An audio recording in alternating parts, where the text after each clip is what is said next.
जो 2 नंबर की कमाई है, लूटपाट करके लाए हुए धन से जो सोना खरीदा गया, उसमें कलयुग का निवास है। तो कहने लगे कि स्वर्ण में कलयुग का आवास दे दिया। और दूसरे दिन राजा जी शिकार पर निकले और स्वर्ण का मुकुट धारण कर लिया। और ये स्वर्ण 1 नंबर वाले सोने का नहीं था।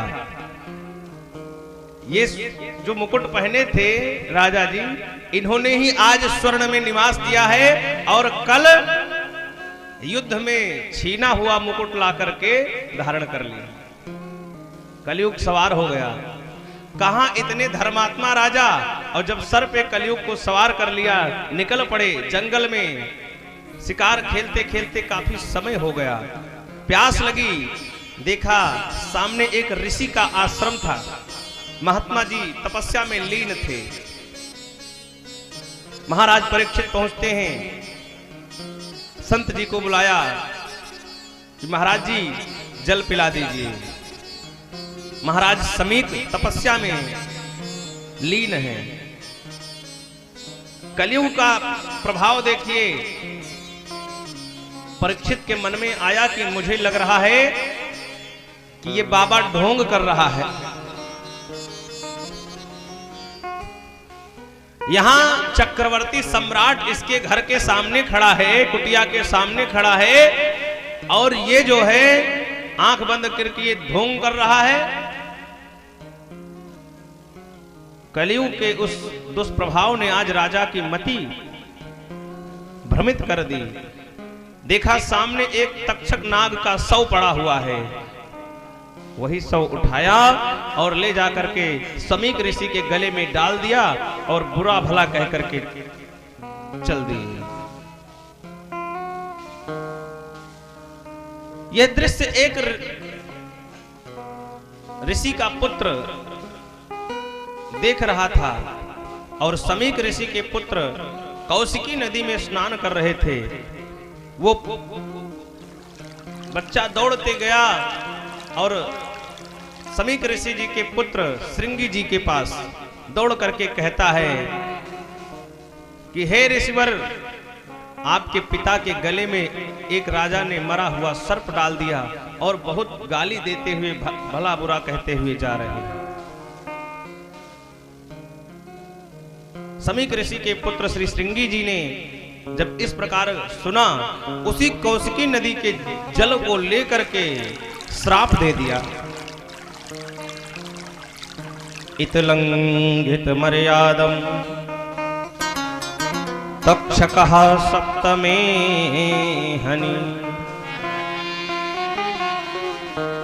आज वाग वज्र चला दिया और महाराज परीक्षित को श्राप दे दिया कि जिस सर्प को, जिस मरे हुए सर्प को तूने मेरे पिता के गले में डाला है, वही सर्प आज से 7 दिन बाद तुम्हें काटेगा और तुम्हारी मृत्यु हो जाएगी। कुछ समय व्यतीत हुआ, महाराज समीक की समाधि छूटी। देखा पुत्र ने सारा वृतांत सुनाया। समीक ऋषि अपने पुत्र को डांटने लगे कि अरे मूर्ख, ये तूने क्या कर दिया।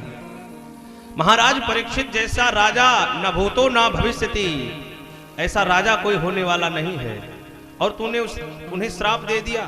समीक ऋषि घबराए और कहे कि अब तो उनके पास केवल 7 दिन ही बचे हैं, और जा करके उन्हें कोई न कोई उपाय तो अवश्य बताना पड़ेगा। दौड़े समीक ऋषि पहुंचते हैं। इधर राजा परीक्षित ने अपना मुकुट उतारा, सारा वृतांत याद किया। परीक्षित जी अपने आप को कोसने लगे, इतना बड़ा मैंने नीच कर्म कर दिया है, ये देह मेरी नष्ट हो जाती, इस देह से मैंने इतना बड़ा पाप किया है जो क्षमा करने योग्य नहीं है। मन में बड़ी ग्लानि हुई। तब तक समीक ऋषि पहुंचते हैं, कहते हैं राजन, मेरे पुत्र ने आपको श्राप दे दिया है, 7 दिन में आपकी मृत्यु हो जाएगी, आप कोई उपाय करो। राजा परीक्षित जी ने कहा,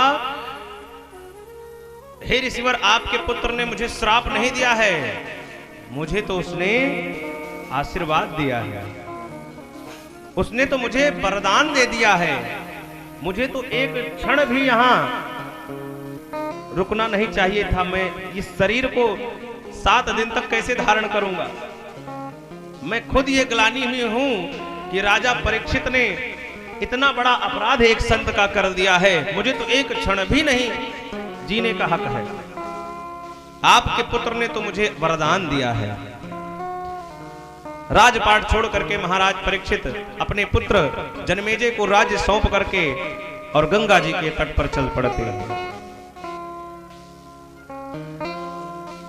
जब लोगों को पता चला कि महाराज परीक्षित को श्राप लगा है, बड़े बड़े संत परीक्षित जी के पास आने लगे। गंगा जी के तट पर परीक्षित जी विराजमान हैं। बड़े बड़े संत शक्ति, पराशर, वशिष्ठ, च्यवन आदि समस्त ऋषि वहां आने लगे। देखते देखते ऋषियों का जमावड़ा हो गया। महाराज परीक्षित ने एक प्रश्न किया सभी ऋषियों से, म्रियमाणस्य किम कर्तव्यम। महाराज परीक्षित कहते हैं कि मरने वाले को क्या करना चाहिए और जिसको 7 दिन में मरना हो उसे क्या करना चाहिए।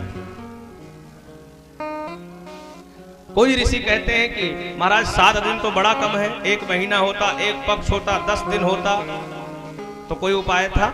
7 दिन तो बड़ा कम है। परामर्श हो रहा था कि तब तक देखा तत्राद भवद भगवान व्यास पुत्रो। कहते हैं तत्राद भवद भगवान, कहते हैं भगवान के रूप में मानो सुखदेव जी, व्यास पुत्र के रूप में श्री सुखदेव जी महाराज वहां आ जाते हैं। बोले सुखदेव भगवान की जय। व्यास जी लिखते हैं तत्राद भवद भगवान, वहां पर भगवान का आगमन होता है। कौन से भगवान? व्यास नंदन श्री सुखदेव जी महाराज के रूप में। अलक्ष्य लिंगो निज लाभ तुष्टो व्रतश्च बालैर अवधूत वेशः। सुखदेव जी अलक्ष्य लिंग हैं, अपने निजानंद में मस्त रहते हैं, ना किसी से दोस्ती करते हैं, ना किसी से बैर करते हैं। उनको ना यही पता है कि ये स्त्री है, ना ये पता है कि पुरुष है। सबको समान दृष्टि से देखने वाले परमहंस श्री सुखदेव जी महाराज पहुंचते हैं। सभी ऋषि खड़े होकर के सुखदेव जी महाराज का आदर करने लगे, सम्मान करने लगे, प्रणाम करने लगे। सभी लोगों ने प्रणाम किया सुखदेव जी को। परीक्षित जी ने भी प्रणाम किया, आसन पर विराजित कराया, धूप दीप नैवेद्य, चरण प्रक्षालन करके चरणोदक लिया और प्रश्न किया। वही प्रश्न, म्रियमाणस्य किम कर्तव्यम। कहने लगे कि प्रभु, जिसको 7 दिन में मरना है उसे क्या करना चाहिए? ध्यान देना, ये प्रश्न किसका है? परीक्षित जी का, लेकिन ये प्रश्न सबका है।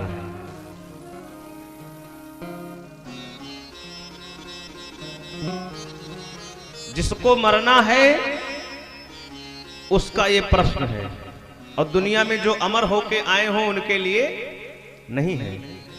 तो जिसको मरना है उसको ये प्रश्न का उत्तर जानना आवश्यक है। अच्छा, परीक्षित जी ने कहा है कि 7 दिन में मरने वाले को क्या करना चाहिए। और ध्यान देना, 7 दिन में हमको भी मरना है, 7 दिन में ही मरना है। सोम मंगल बुध गुरु शुक्र शनि रवि, इन्हीं 7 दिनों में मरना होगा। 8वां दिन कोई भगवान ने, तो मानो परीक्षित जी के माध्यम से समस्त संसार वालों ने यह प्रश्न किया, म्रियमाणस्य किम कर्तव्यम। मरने वाले को क्या करना चाहिए? कहते हैं कि हे महाराज परीक्षित, आपका ये प्रश्न सार्वभौम प्रश्न है, ये कोई आपका व्यक्तिगत प्रश्न नहीं है। इस प्रश्न से समस्त जीवों का कल्याण होगा। सुखदेव महाराज की वाणी प्रस्फुटित होती है और कहते हैं वरीयाने सते प्रश्नः कृतो लोकहितो नृप आत्मविसम्मतां पुरुषां श्रोतव्यादिषु यः परः।